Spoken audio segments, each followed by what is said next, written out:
Hi, love. What do you have today? Well, May I ask? I got a birthday present.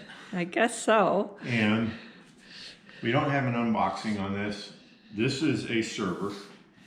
If you've never seen a data center type server, this is what they look like. They fit in a rack. That's the back. This is one we got off of eBay. And go look at the front. It is a Dell PowerEdge720XD.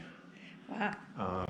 It's called XD because it has room for extra drives. I don't know if that's why or not, but That sounds what it's bigger works than for you. It's bigger than the regular 720. Okay. So, for those that are used to, and my sweetheart would fall into this category, seeing a regular desktop or a tower or a laptop, it's much larger. It is much noisier. And it's heavier. And it's a lot heavier. Empty, it's about 50 pounds. When it's fully loaded with drives, it gets close to 80. So we're going to kind of show you. We got this so that we can store all this video. If you haven't noticed, we are trying to upload all of our videos in 4K resolution so that you can see us in all of our flawed glory.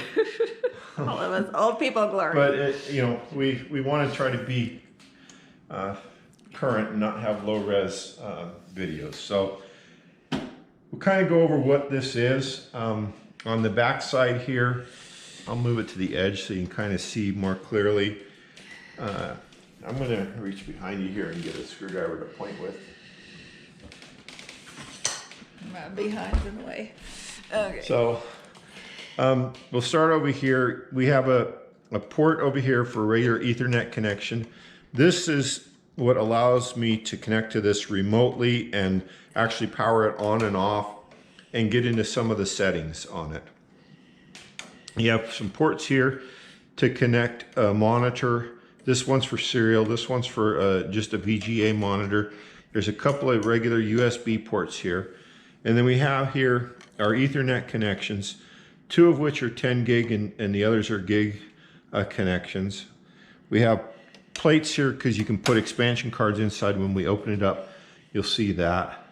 Another spot here, another expansion port here.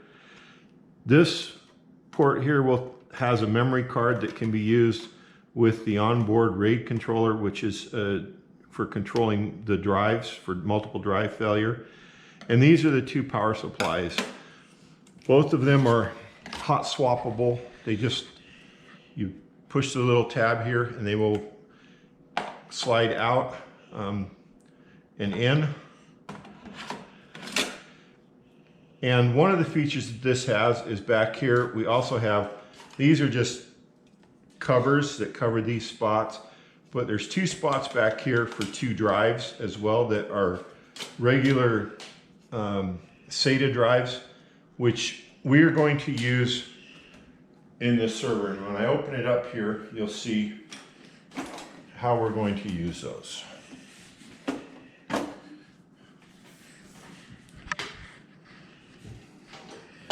So this is the inside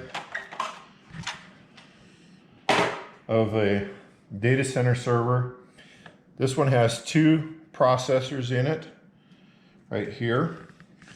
You have memory modules. There are these black plastic things are just blanks, but there's modules here that are your RAM for your computer. There's 6 cooling fans across here. They're orange, like the orange back there. That means they're hot swappable. So while this is running, you could open the lid and change a cooling fan, stick it back in. You can also take the whole assembly out. We're not going to do that. Over here we have the RAID controller, which RAID is for controlling multiple drives and allowing drives to give you some fault tolerance on your drives. It does not replace a system backup, but this particular one has the RAID controller that I wanted. I am not going to do what a lot of people are doing nowadays with their home NAS units, where they use FreeNAS or other things. I am going to use hardware RAID to protect my drives. One of the benefits of this particular server is the drives are hot swappable. You can change them while it's running. And when you use software RAID like FreeNAS, you lose that. There's some thing, it's a little more complicated. So this is a decision that I made early on. So back here we have a card that controls these two drive bays where we're going to put the drives that will run all the software on it. And then these 12 drives across the front will all be for storage. So we'll have a little over 30 terabytes of storage, and we'll be protected against 2 drive failures. That's pretty much everything that's going on inside of it. There is a USB drive down in here that you can use. Some people use that to put a boot drive on it. We're not going to do that. We're going to use 2 SSD drives over here that will be a mirror of each other. So if one of them fails, the other one will still protect our data. I have had this up and running for some time and been playing with it, setting up, making sure. The way this came, it did not have any drives back here. It came with, if you want to come around on this side, love, Yep. or I can turn it so you're there. So you can. So it came with 3 2 terabyte drives. These drives, you push a button, pull it out. These are SAS serial attached SCSI drives.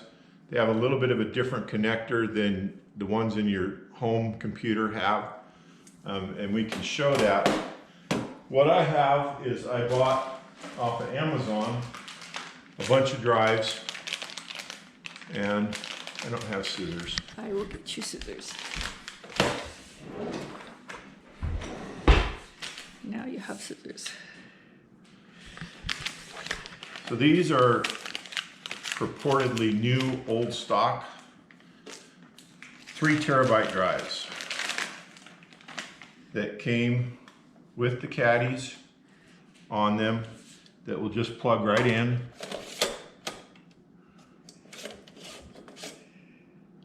I think I got that right.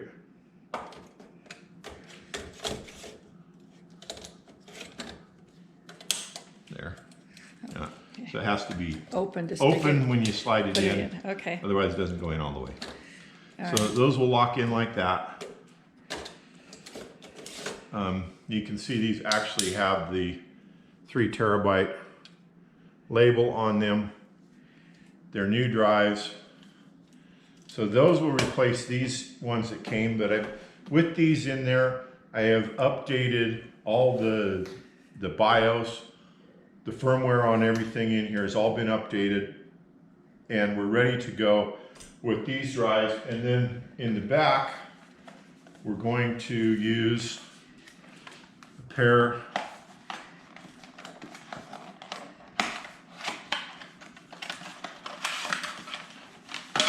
of the Samsung. And so here you can, so if you want to kind of, A little difference in size. well, no, but look at the connector. Oh, the connector's the same. See, this is your regular for your SATA drives for your home computer. Okay. And this is the SCSI SAS connection. And I have off of eBay, we got a pair of the caddies for the back. So these will install, actually they'll point backwards this way, in these and slide into the back. We have actually 15 of these drives, so I've got 12, plus I have 3 spares that we have. In case we have a drive failure, we can just swap one out, and then the system will automatically rebuild it. And that's what I'm looking for as far as the why I went with this way over doing a FreeNAS or something else. This is a little harder to set up, but it's the way it's done in a data center. So they can send out somebody, and when this is on, These drives have lights on them, and you can actually have a blinking light on the failed drive.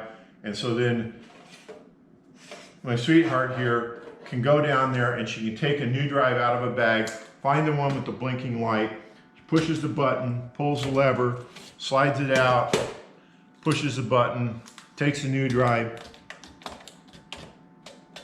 It'd be easier if I was on the right side. Sticks it in, does that, and it'll start to replenish the data on the drive all by itself. It'll take care of it. Doesn't require any involvement from her getting in, interacting with anything. So that's the feature that I wanted, is that easy, simple. Well, then we have backup, that you don't lose everything. Well, if we have a drive failure. Now, Right. this all needs to be backed up elsewhere, and we're using cloud storage provisioning for that, so it's off-site. And we're using a couple different things that I've been playing with. As we're getting more and more data, we're trying to nail down what our final solution is going to be. But we needed this because right now we're using external hard drives that are prone to failures, and we needed something a little more robust. This is probably overkill for the average person. It's not for the faint of heart. It's quite the undertaking. I'm hoping not to touch it.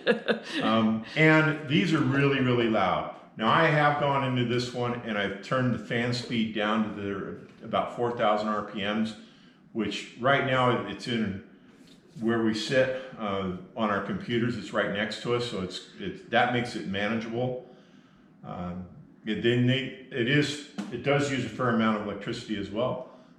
We do have solar, so we can mitigate some of that. Once it's put where it's going to be, which is downstairs, we have the furnace room / Mechanical room? Server room.